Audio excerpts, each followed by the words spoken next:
Assalamualaikum warahmatullahi wabarakatuh. Saya Kineto, saya ingin menceritakan tentang hikayat kecerdikan Abu Nawas membalas perbuatan raja. Abu Nawas benar-benar sedih ketika mendengar perkataan istrinya tadi pagi.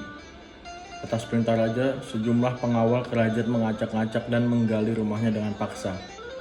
Istrinya memberitahukan kepada Abu Nawas bahwa perintah untuk menggali rumahnya itu dikarenakan raja bermimpi di bawah rumah Abu Nawas terdapat permata dan emas yang bernilai sangat tinggi. Namun, setelah digali, ternyata permata dan emas itu tidak ditemukan.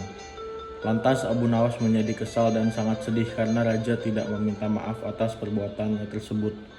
Lebih-lebih tidak ada ganti rugi atau upaya untuk memperbaiki kembali kerusakan rumahnya.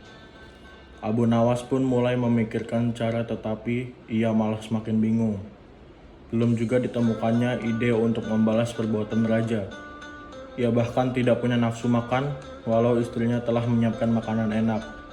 Ia hanya terdiam, duduk menghadap meja makan sembari memandangi makanan tersebut hingga sehari semalam.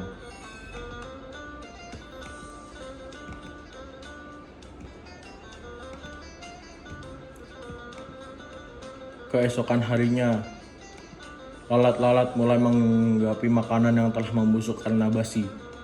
Tiba-tiba Abu Nawas berteriak kegirangan. Tampaknya ia telah menemukan ide terbaik. Abu Nawas pun beranjak dari tempat duduknya, lamun berkata kepada istrinya, "Tolong ambilkan penutup untuk makananku dan sebatang tongkat besi yang kuat." Walau merasa bingung, istri Abu Nawas menyiapkan apa yang dibutuhkan suaminya. "Untuk apa semua ini?" tanya istri Abu Nawas. "Aku akan membalas perbuatan raja yang semena-mena merusak rumah kami," jawab Abu Nawas. Dengan wajah berseri-seri, Abu Nawas berangkat menuju istana.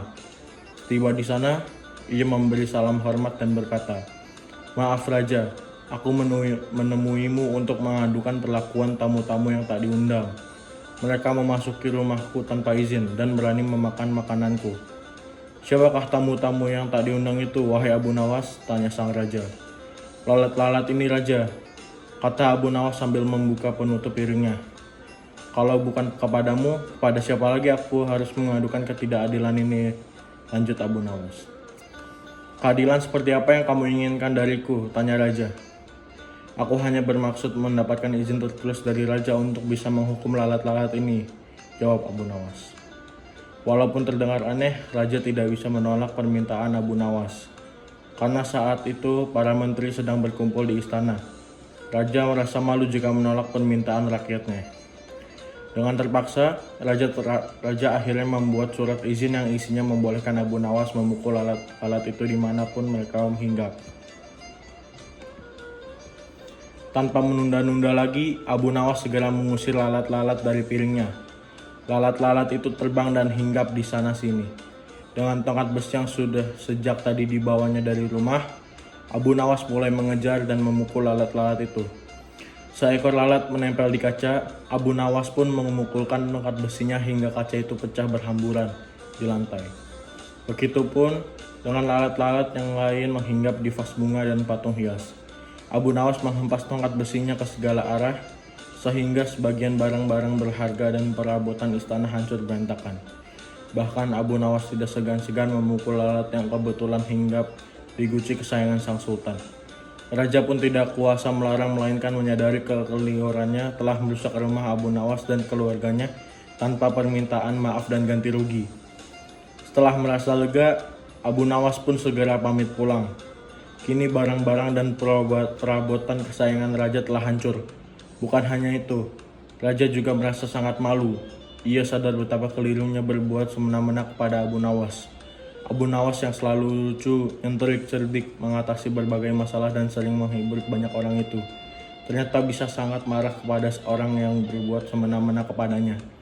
Sementara itu, Abu Nawas pulang dengan perasaan puas dan lega. Ia sudah tidak sabar ingin bercerita kepada istrinya di rumah tentang apa yang baru saja ia lakukan di istana. Sekian hikayat dari saya. Jadi pesan moralnya, kita harus berpikir sebelum bertindak. Assalamualaikum warahmatullahi wabarakatuh.